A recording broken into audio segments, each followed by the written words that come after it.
Buenos días, Dios me les bendiga. Ustedes no saben la alegría, el gozo que siento de estar aquí nuevamente en la iglesia. Gracias a Dios por su amor, gracias a ustedes por sus oraciones, por su paciencia, pero creo que tuvieron bonita palabra en estos días, amén. Amén. Ayer que regresé al seminario y antier que tenía un compromiso ya establecido desde hacía como 3 meses en una iglesia, y entonces la gente decía: pastor, qué bueno verlo, usted es muy valiente, usted va a salir adelante. Y yo les dije: hay un solo héroe, se llama Jesucristo nuestro Señor. Pero aquí en la tierra hay una heroína que está tras bambalinas. Y todo el mundo, pues obviamente gracias, se acuerda de este su servidor. Pero hay una heroína que ha estado tras bambalinas cargando con toda esta cosa: casa, iglesia, enfermedad, médicos, chocheras, etcétera. Dios te bendiga, mi amor. Y a veces no nos acordamos de esas personas que están tras bambalinas, ¿sí? Ha sido como una hormiguita y le doy gracias a Dios. Un día le oré al Señor y le dije que pueda equivocarme en cualquier cosa menos en escoger a mi esposa. Y un día en un culto de jóvenes estábamos los dos, y un pastor que sí nos conocía algo, pero no tanto en esa época, dijo: ustedes dos están orando y pidiendo una señal para el Señor, vengan. Nos llamó al frente, el Espíritu Santo nos tocó, me dijo: no solo se van a casar, sino van a tener un ministerio. Y yo recuerdo eso hace una pila de años. Bien, gloria al Señor. Así que el viernes me quitaron una sonda vesical que me tenía loco con eso. Me fui a donde el del urólogo, y me dijo: ¿cómo se siente? Le dije: me siento terrible con esta sonda. Entonces llegó y le dijo a la enfermera: quítesela. Y me hizo así, me miró ahí así, me hizo.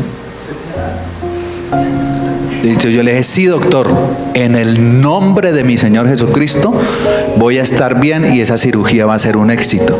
No tenga temor de quitarme la sonda, porque voy a estar bien en el nombre de Jesús. Amén. Y bueno, ayer estuve un poquito, pues, sí, pero hoy me siento muy bien para traerle la palabra del Señor.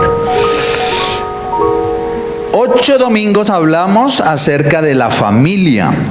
Cómo hablar de Dios a sus hijos, dándoles dedicación, educación, atención, reconocimiento, disciplina, estímulo, basado sobre Proverbios 22:9, que dice: instruye al niño en su camino, y aun cuando fuere viejo no se apartará de él. Tratamos de hacer un exégesis de ese versículo. Una familia saludable vive porque transmite valores espirituales, porque se mantiene en contentamiento. Esta palabra me ha tocado últimamente. Debemos vivir en contentamiento. No quiere decir que vivamos conformes, sino anhelando más cosas, pero con lo que Dios te dio hoy, gloria a Dios.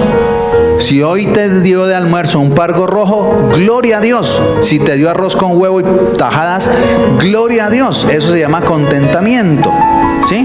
Con lo que Dios nos haya dado. Y con una comunicación clara. Hablábamos sobre el crecimiento de la familia, que la familia crecía en 2 dimensiones, recuerdan, lo humano y lo divino, y cómo en lo humano el afecto, la protección, la coherencia, la educación eran importantes, y en lo divino la sabiduría, la estatura, la gracia para con Dios y los hombres, basado en el Evangelio de Lucas, en el capítulo número 2. ¿Cómo podemos vivir de tal manera que nuestros hijos nos honren? Basado en el mandamiento de honra a tu padre y a tu madre, que es un mandamiento, pero nosotros como padres debemos tener un comportamiento tal para que nuestros hijos nos honren. Porque yo he visto hijos que, respéteme que soy su papá. Pero si usted llega borracho, le pega a mi mamá, ¿qué respeto va a exigir? Hablamos también sobre los roles del esposo y de la esposa, que somos iguales espiritualmente, que tenemos diferentes roles, que debemos tener nuevamente contentamiento y una comunicación continua. La pastora habló de cómo pelear correctamente, basado en el versículo que dice, listos para oír y tardos para hablar. Habló de sintonizarse y habló de estar tranquilo, de ser sereno. Listos para oír y lentos para hablar. De los juegos peligrosos que a veces tomamos al hablar, nos convertimos en juez, juzgamos lo que los otros nos dicen, nos convertimos en psicólogos tratando de analizar, a ver qué es lo que me está diciendo, en profesores sabelotodos que yo sé y no me diga nada, en historiadores o historiadoras que traen de atrás, pero es que se acuerda que hace 5 años usted me dijo, usted me hizo, usted. Y nuestro pastor William Charry habló sobre una sexualidad sana, ¿sí? ¿Cómo les pareció la charla del pastor Charry? Eso recibió muy buenos comentarios. Y finalmente Oscar nos habló de liderazgo familiar en la familia de la fe, ¿sí?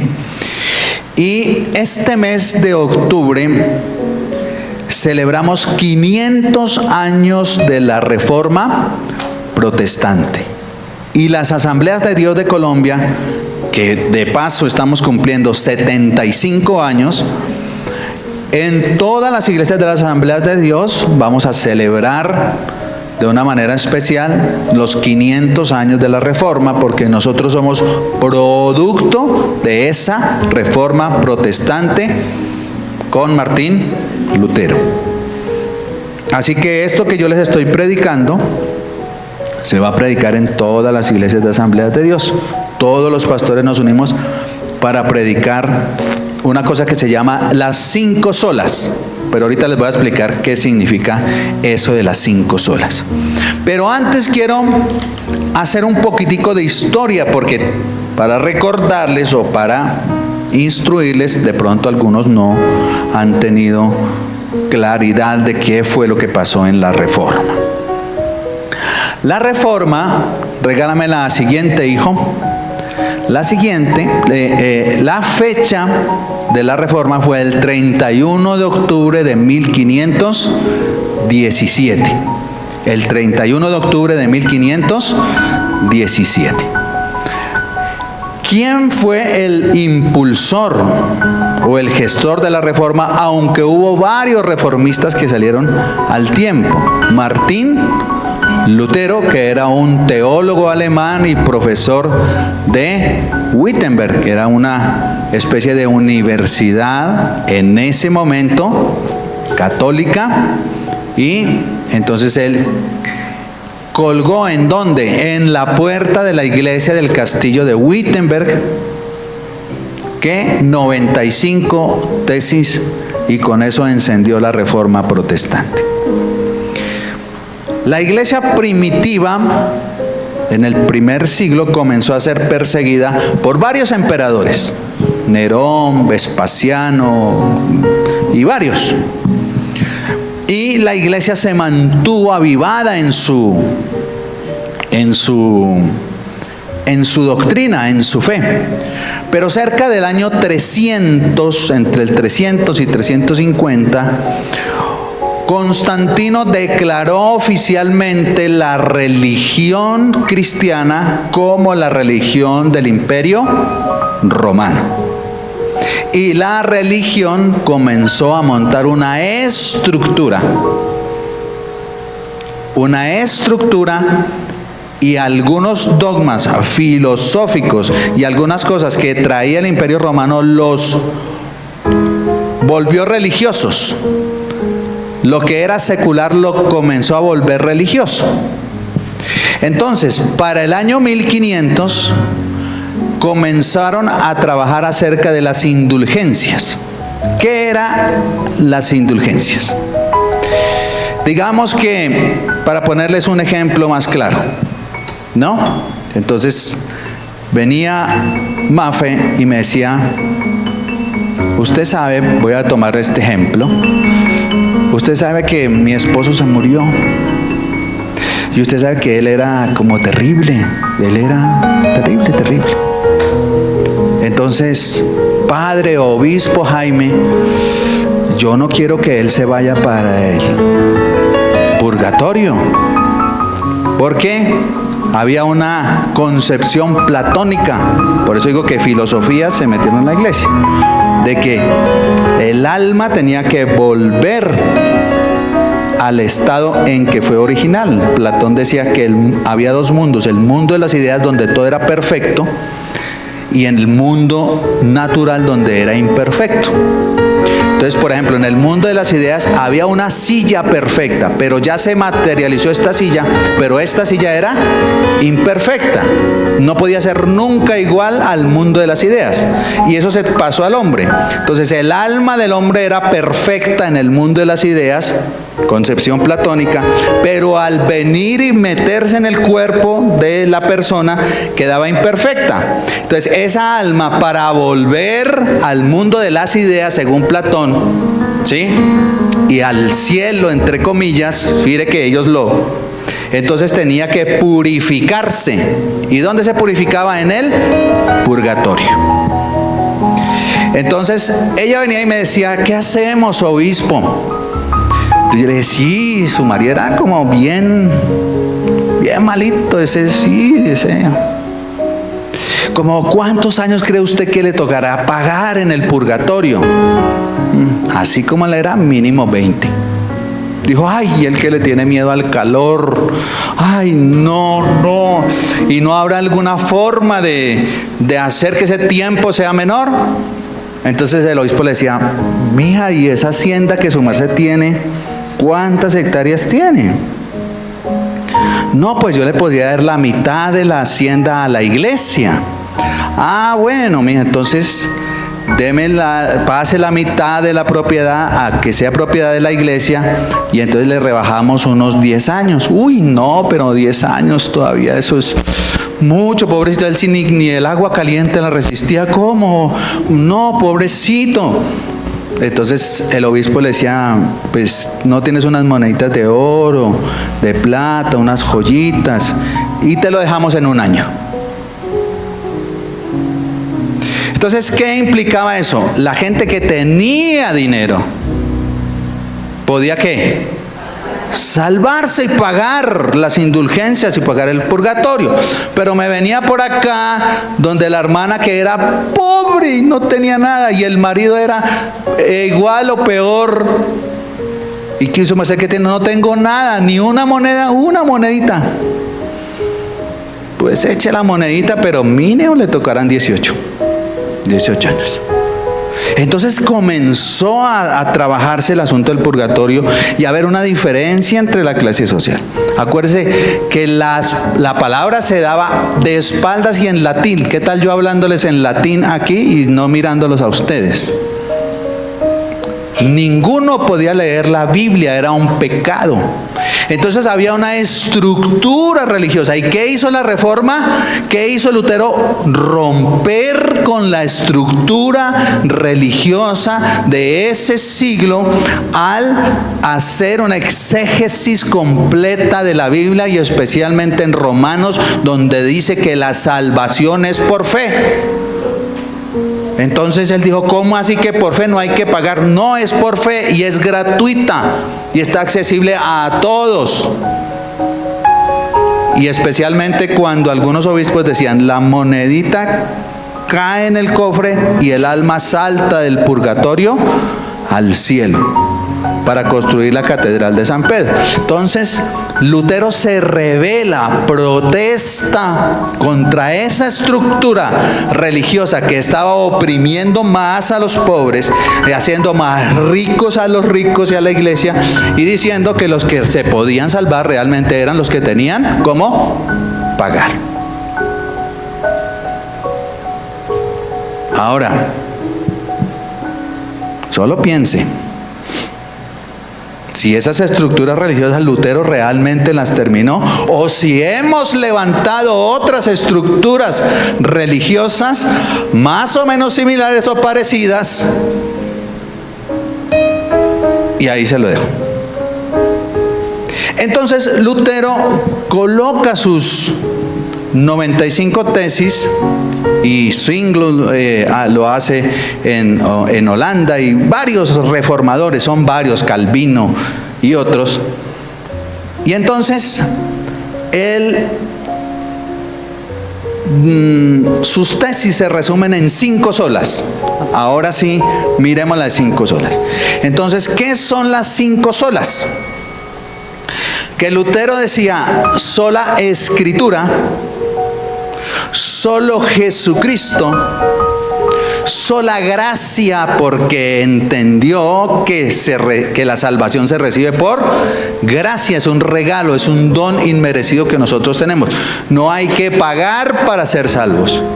Sola fide, o sea, sola fe, y solo la gloria de Dios. Y entonces eso se ha llamado las 5 solas, ¿sí? Porque hay por lo menos 3 que comienzan con la palabra sola. Sola Escritura, sola gracia, sola fe. Pero en general todas comienzan. Entonces, de ahí surgen los protestantes y de ahí surgimos nosotros. Por eso a nosotros nos dicen protestantes en algunos medios, ¿sí? O evangélicos.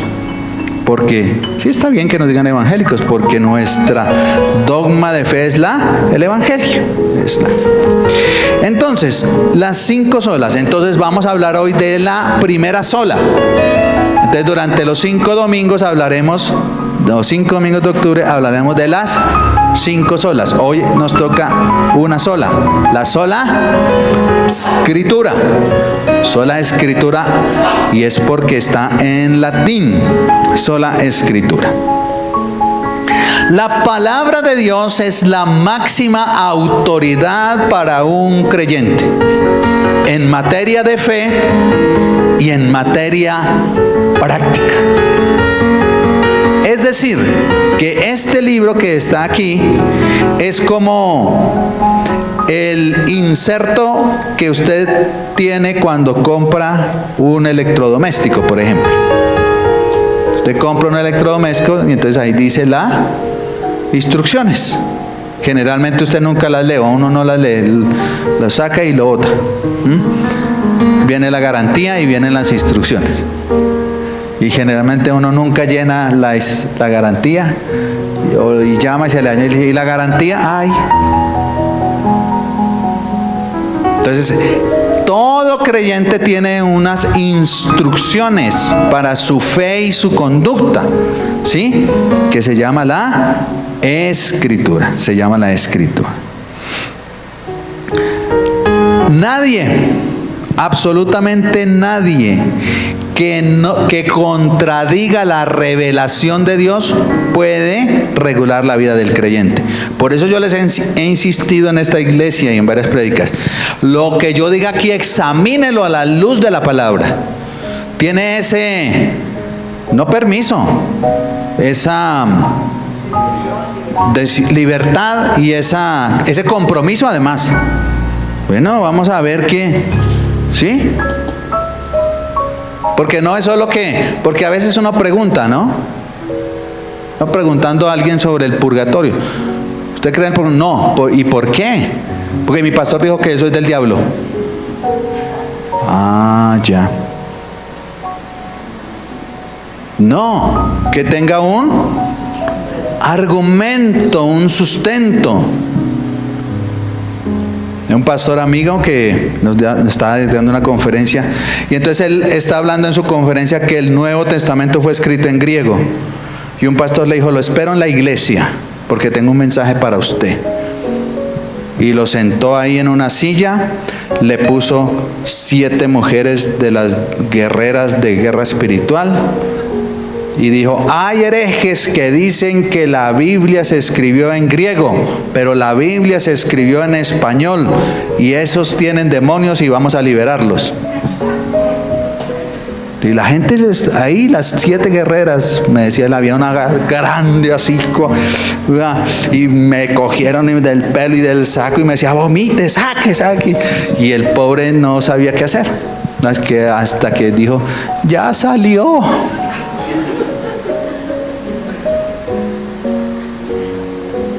La Biblia fue escrita, el Nuevo Testamento, en griego. Lo que tenemos acá es una traducción. Y usted tiene varias versiones de la Biblia. Entonces, vamos a la palabra del Señor. Hechos capítulo 13, versículo número 5. Hechos capítulo 13, versículo número 5. Habla entonces de Saulo y Bernabé cuando fueron enviados a predicar la palabra del Señor. Entonces, para hablar de sola escritura, hablaremos de cómo incidió la palabra en el siglo primero de nuestra época. Cómo incidió la palabra en el siglo primero de nuestra época. Capítulo 5 dice, y llegando a Salamina, anunciaban la palabra de Dios ¿en dónde? En las sinagogas de los judíos, y tenían también a Juan en el ministerio. Gabriela Mistral, escritora chilena, dijo, la Biblia es para mí el libro de libros. No veo a alguien que no pueda vivir sin él. Y Gabriela Mistral se sabía de memoria varios libros de la Biblia.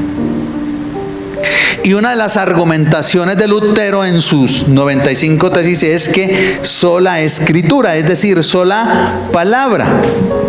Y el cristianismo desde su inicio tiene una incidencia en la sociedad y en la gente, ¿sí?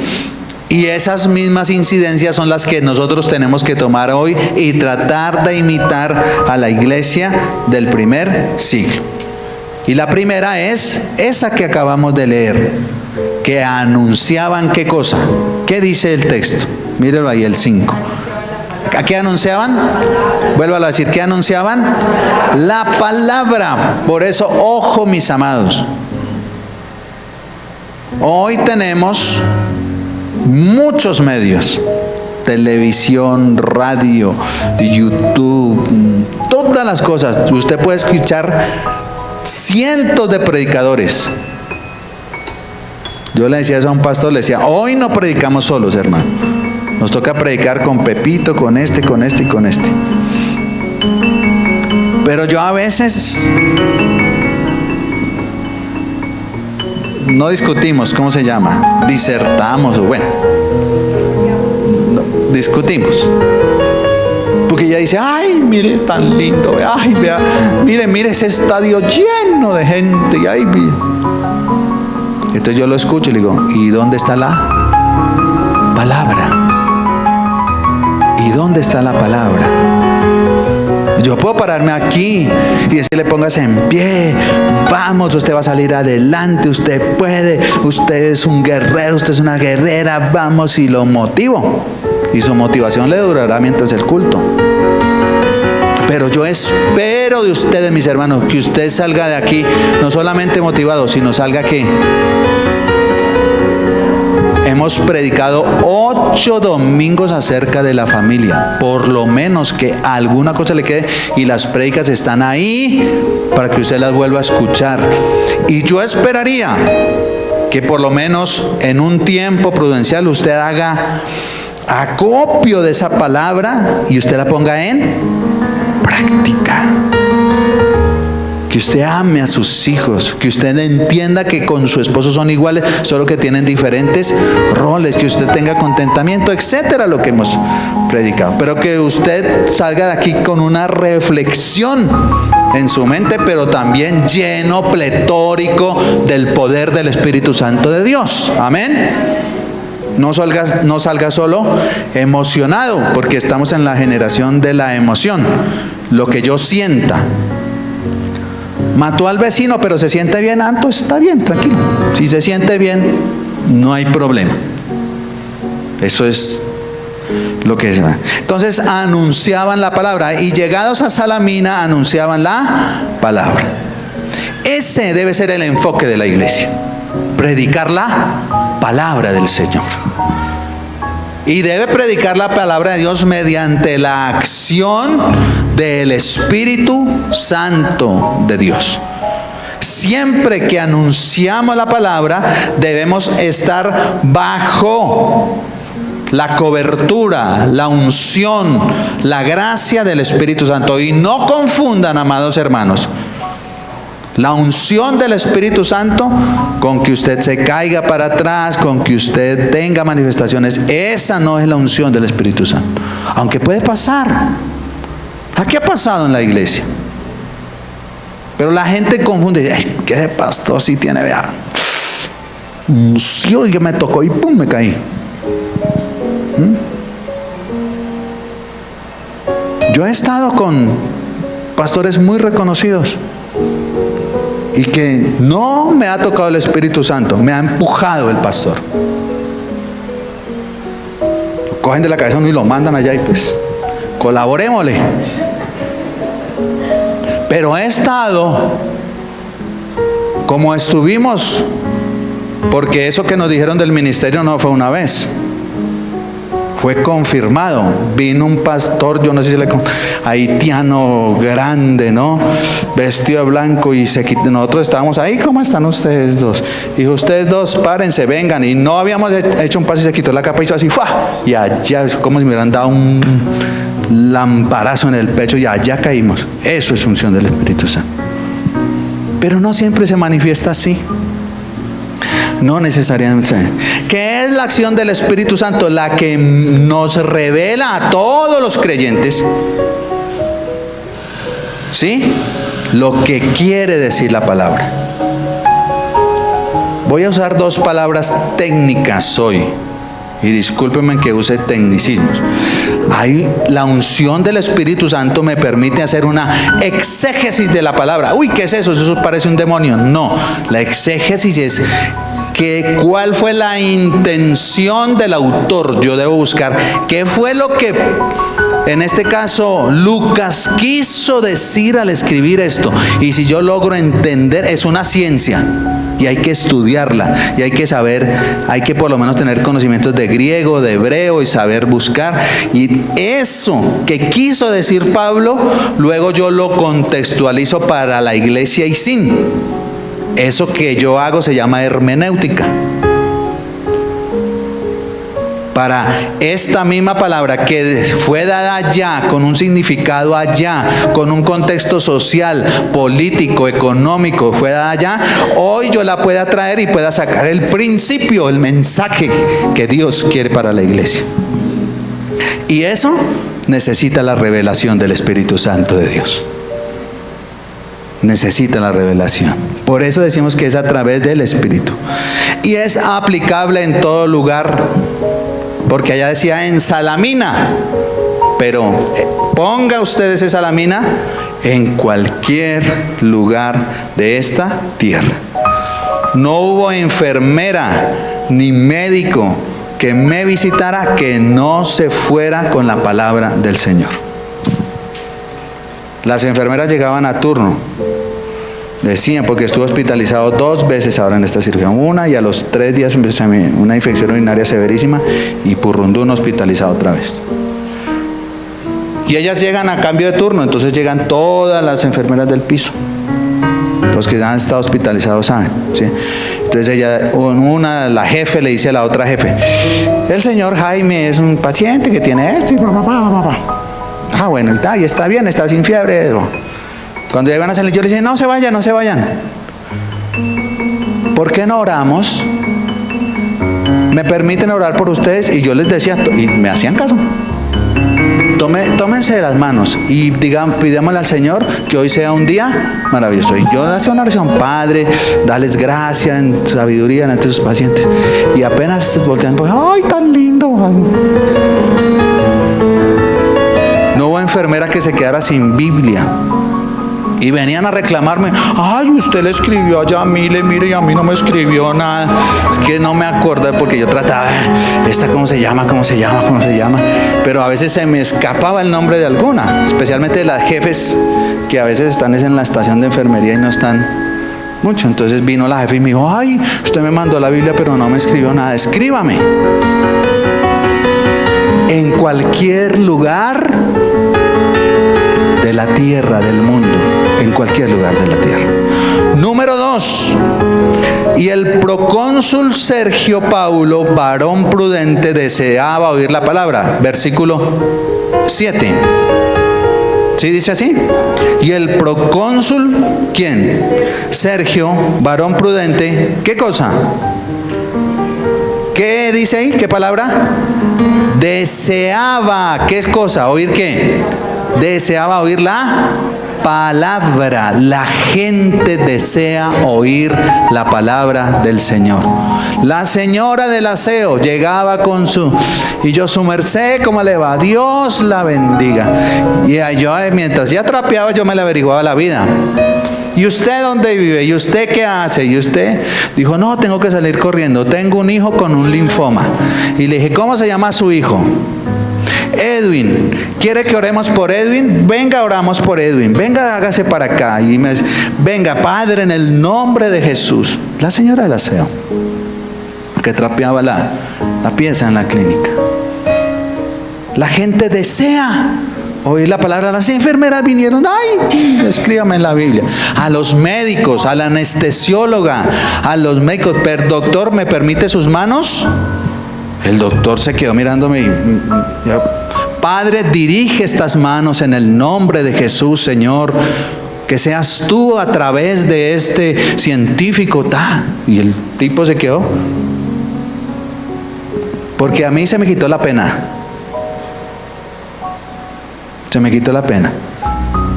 La anestesióloga, inclínese, vamos a ponerle la epidural. Yo, un segundo, doctora, oremos primero. Padre, pero yo así, para que toda la sala escuchara. Y ella se quedó con la aguja ahí quieta. Cuando acabé la oración, y le dije, fácil, y no me va a doler ni nada. Y yo decía, que sea de un solo chuzón, que no me duele. Y claro, yo sentía sonrisas de la gente. Preciso. Bien. Entonces, la gente ¿qué? Desea oír la palabra del Señor. La palabra es deseada por todas las clases sociales. Entonces, perdone que yo les cuente mi testimonio, pero le prediqué a la señora del aseo, a las enfermeras, a los médicos. Toda la gente de todas las clases sociales quiere escuchar la palabra. El procónsul no era cualquiera, era el procónsul. Y deseaba escuchar la palabra. La palabra produce fe en la sociedad. Y yo le digo a mi doctor, a donde el oncólogo no vuelvo, porque él agarra patadas mi fe. No vuelvo allá. Tráteme usted, doc. Usted que ya me conoce. Entonces el procónsul maravillado creyó la doctrina del Señor. El procónsul maravillado creyó la doctrina del Señor. Isaac Newton escribió más sobre la Biblia que sobre ciencia. ¿Sabía eso? La Biblia no pelea con la ciencia. Crawford Long, uno de los descubridores de la anestesia, sabía y entendía de la palabra. La palabra fue deseada por matemáticos. ¿Sabe a quién le debe usted que no tenga ya necesidad de coger un lápiz y 5x4, 20 y van dos y tan, llevo una, tanta? Blaise Pascal inventó la calculadora y fue propulsor de la teoría de las probabilidades y creía en la palabra del Señor. La palabra fue deseada por economistas. Adam Smith, padre de la economía moderna, es o fue creyente. Y ustedes saben que hace poco el descubridor del genoma humano escribió un libro, se me fue ahorita el nombre de él, escribió un libro hablando de la revelación de Dios que Dios le dio para descubrir el ADN o el genoma, para tener toda y plenamente identificada.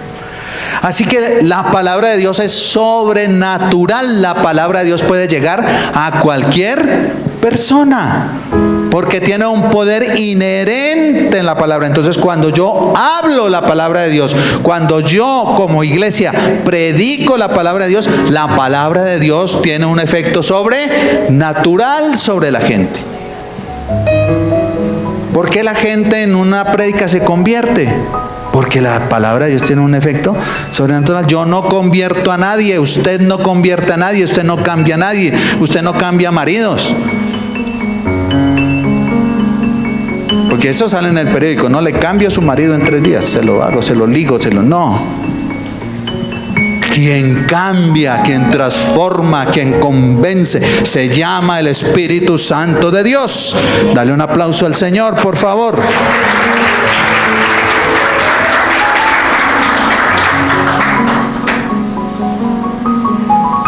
Deseaban escuchar la palabra. ¿Y cómo se convertirán si no hay quien les predique? ¿Y cómo oirán si no hay quien les predique?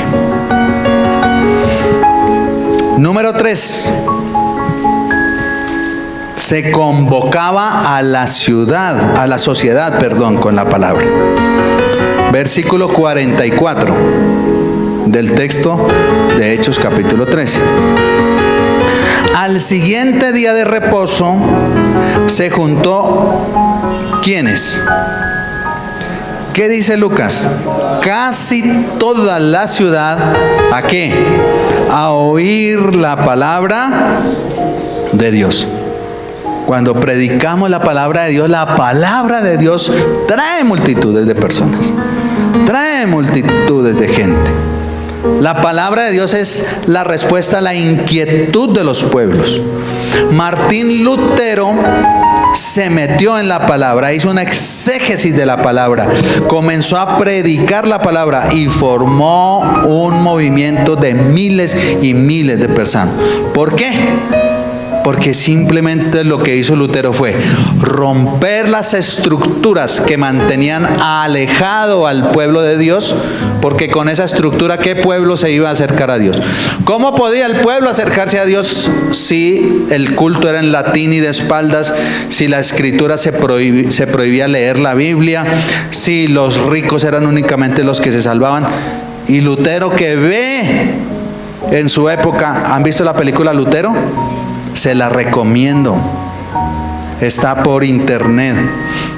Un día estos que tenga ahí, ay, ¿qué hacemos? Esos días que uno está aburrido, ¿qué hacemos? Vamos a, ay, no, qué pereza, no quiero salir. Entonces usted dice, veamos a Lutero. Y se ve la película. Y es excelente. Y ustedes se dan cuenta que Lutero en su corazón es movido por el Espíritu al ver la miseria de la gente. Al ver una niña cargando a su hermano paralítico y su papá se había muerto, pero no tenían una moneda para sacarlo del purgatorio. Y finalmente ella consigue una moneda y va con su monedita y Lutero le dice que para dónde va. Dice, no tenemos que comer, no tenemos, seguramente vamos a morir, pero queremos con esta monedita sacar a mi papá del purgatorio. Entonces Lutero se le salta la chispa. Entonces atrajo multitudes. Entonces, ¿qué fue lo que hizo él? Que el pueblo pudiera entender que hay un Dios bueno, misericordioso, que no le importa si usted es rico, pobre, hombre, mujer, hincha de Millonarios, del Cali, de lo que sea, que la salvación es para todos y de manera gratuita, y que Él está interesado en el pobre, está interesado en la viuda, está interesado en el que sufre, está interesado en el enfermo, en todos, porque Él es un Dios bueno.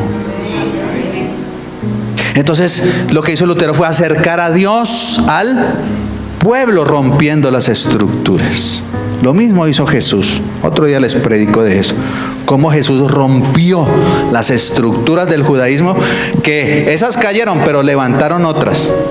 Y hoy hemos levantado otras que nos alejan a veces de Dios. Que la iglesia a veces, toda la iglesia, a veces aleja a la gente del Señor por estructuras. Eso fue lo que hizo Lutero. Entonces, la palabra ha producido muchos avivamientos en el mundo. Y uno de esos avivamientos fue ese de Martín Lutero. La gente comenzó a entender. La gente comenzó a prosperar. Hay documentos, ni siquiera de creyentes, que explican cómo la Reforma comenzó a, ¿cómo se llama eso? A hacer surgir, hacer surgir a la mujer. La mujer no tenía absolutamente ningún derecho, y la Reforma hace que la mujer surja. La Reforma hace que la economía tenga un vuelco. La Reforma hace que la gente que era pobre comenzara a... Está en El Espectador. Usted puede comprar El Espectador, está sacando una separata de la Reforma. Y varios escritores escriben cómo después de la Reforma la economía de la gente mejoró. Porque antes era pecado acumular riquezas. Miren la estructura que había en la época. Era pecado acumular riquezas. Si era pobre, mejor. Dios lo veía mejor con buenos ojos. Pero aparte de eso, Dios lo tenían al pueblo alejado de Dios. ¿Cómo Dios entonces me iba a...? Pero la iglesia sí podía tener todo lo que fuera. Entonces cuando Lutero pone en sus tesis, ¿quién dijo que era pecado tener? Los comerciantes dijeron, no es pecado. Entonces se activó el comercio, se activó la economía. Y la Reforma trajo una prosperidad a toda Europa. Las mujeres pudieron entrar a trabajar a las fábricas, y entonces trabajaban las mujeres y los hombres, y las economías mejoraron. Así que la sociedad necesita de la palabra. Y nuestras ciudades deben ser atraídas por la palabra de Dios y no por palabra de hombres. Concluyo, la palabra de Dios predicada debe producir alegría y estimularlos a la adoración. Yo a veces leo la palabra y digo, Padre, qué palabra, gloria a Dios. Me estimula, ¿qué? A adorar a Dios, a adorar al Padre, a adorar a Jesús. Espíritu Santo, gracias por lo que nos has revelado o me has revelado en la palabra. Versículo 48 y 49. Los gentiles, ¿dónde empezó Pablo predicando? Cuando leímos el versículo 5, a ver, usted que tiene buena memoria, dijimos que Pablo llegó ¿a dónde? Al Salamina, pero ¿a qué lugar de Salamina? ¿A la sinagoga de quién? De los judíos. ¿Sí? ¿A dónde empieza Pablo predicando? En la sinagoga de los judíos. Mire lo que pasó. Versículo 48. Los gentiles que no eran judíos, que no estaban en la sinagoga, oyendo esto, ¿qué decían? Se regocijaban y glorificaban, ¿qué cosa? La palabra del Señor, y creyeron todos los que estaban ordenados, ¿para qué? Para vida eterna, y la palabra del Señor se difundió por toda aquella provincia. Es nuestra misión como iglesia predicar la palabra del Señor. ¿Se acuerdan una prédica que yo les dije que usted cuando acepta a Jesucristo como su Señor y Salvador recibe dos cosas? ¿Recuerdan? Una cédula de ciudadanía y una caña de pescar. ¿Se acuerdan de esa prédica? Hace como 2 años que yo les hice aquí con una cañita de pescar. Recibes una caña de pescar, porque dijo, yo te haré pescador de hombres. La palabra de Dios tiene que difundirse por toda esta provincia colombiana. Y a Dios le plació que fuéramos nosotros. Tú que estás ahí sentado escuchando la palabra del Señor, que lleves la palabra del Señor a todos los que la necesitan. Anoche tuve un sueño. Estaba en la iglesia predicando. Estaba predicando. Tal vez por la ansiedad que tenía de predicar. Pero me levanté a orar. Y había un bebé llorando ahí, un bebé de brazos. Y lloraba, y lloraba. ¡Ah! Era una niña, en el sueño era una niña. Y lloraba. ¡Ah! Entonces yo dije, ¿qué pasa con la niña? Tráigamela, voy a orar por ella. Y yo cogí la niña envuelta en el cobertor y comencé a orar por ella, a orar. Y de pronto la niña me mordió. Me mordió así el brazo y me empezó a doler. Y yo destapé el cobertor de la niña y era como un demonio. ¿Cuántos vieron La Pasión de Cristo? Vieron que el diablo aparece ahí como un bebé así, más o menos la cara así, pero más fea. Y yo la destapé y ella mordiéndome y no me soltaba. Y yo comencé a orar y a reprender, pero no me soltaba. Y entonces yo le dije, Señor, ¿por qué no me suelta? ¿Por qué no sale? Y él me dijo, sácala de la iglesia. Y teníamos una iglesia bonita, una iglesia como en un campo. Y salimos así y comenzamos a predicar a la gente. Y toda la iglesia se salió y la gente predicaba y orábamos. Y ella me soltó y pegó un alarido y se fue. Y yo me levanté a orar. Y él me dijo, hay que sacar de la iglesia el evangelio de Dios. Tenemos que predicar la palabra, por favor. No necesitas nada más, sino la pasión en tu corazón para aquellos que necesitan la palabra de Dios. Pero predica eso, la palabra. No prediques que si vienen a la iglesia se van a hacer ricos, porque eso puede que no sea verdad.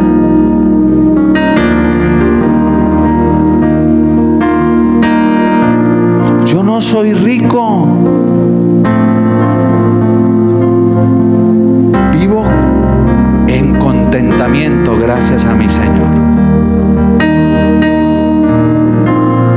Y duré varios meses sin carro y vivía en contentamiento. Problema. Y Dios fue bueno, gracias. Y a todos los que me prestaron su vehículo, gracias. Y si hoy no, pues no hay problema. No conseguimos taxi después de que me quitaron las ondas. Le dije a mi esposa, cojamos Transmilenio.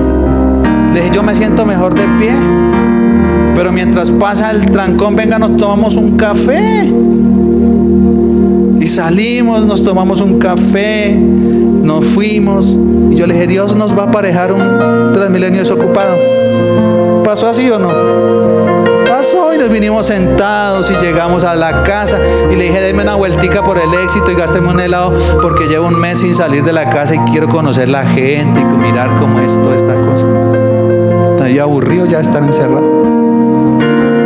Dios es bueno. Y en los mínimos detalles, en las mínimas cosas, Dios es bueno. Pero tú ya tienes la palabra, tú ya tienes la salvación, tú ya tienes la escritura. Por favor, ¿qué te hace que no prediques la palabra? Llévala. Mira, yo dije, da como pena con el doctor. Yo no crea que es que yo le dije, ay doctor, venga, no. Yo lo pensé, yo le cojo las manos, y entonces yo dije, no, en el nombre de Jesús yo lo hago. Y en el nombre de Jesús. Y lo hice la primera vez y eso me dio fuerza para seguir al portero. Yo duré en urgencias a veces un día y entraba y salía como Pedro por mi casa. Usted saque el portero, ¿para dónde va? Usted que no sé qué. ¿Por qué? Porque al portero un tintico, un buñuelito, ¿sí? Y Dios lo bendiga. Y la palabra palabra de Dios nos abre las puertas. La palabra de Dios, la gente la quiere escuchar. La palabra de Dios tiene poder inherente a ella por el Espíritu Santo. Ponte sobre tus pies y vas a hacer una promesa hoy, si está en tu corazón. Si no, no la hagas.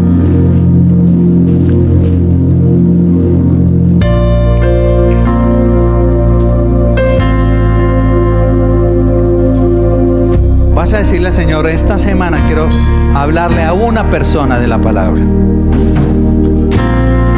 Pastor, es que yo soy muy penoso. Cómprate unas promesas y regala una promesa.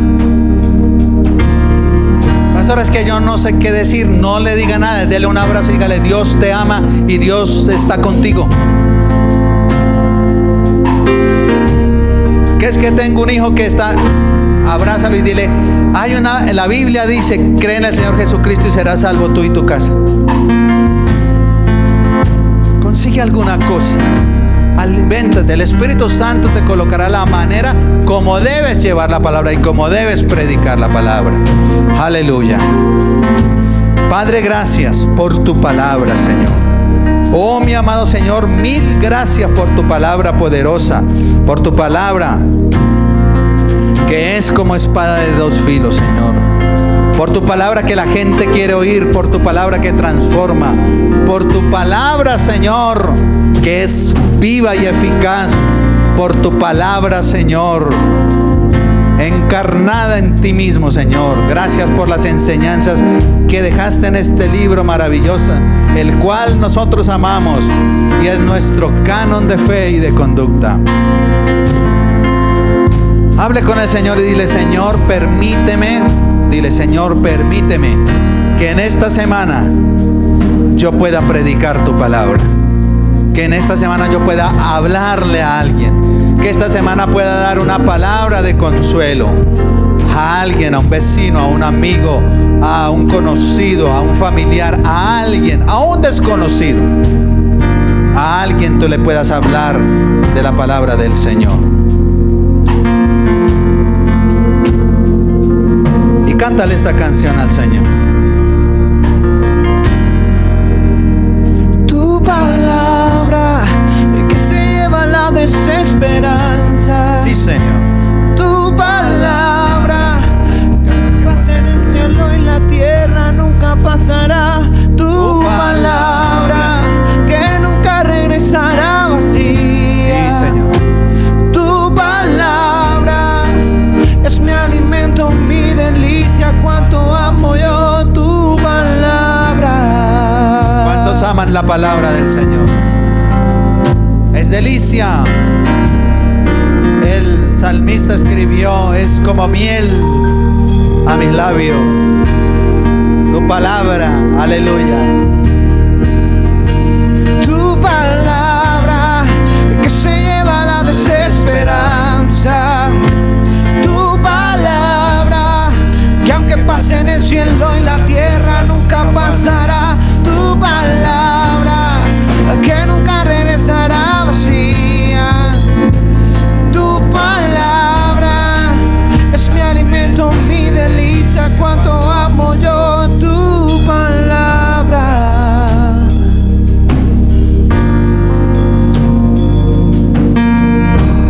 Sí, Señor, gracias. Gracias por tu palabra, amado Dios. Podías levantar tus manos al cielo y decirle: Señor, gracias por tu palabra. Gracias por tu palabra. Y dale un aplauso al Señor. Aleluya.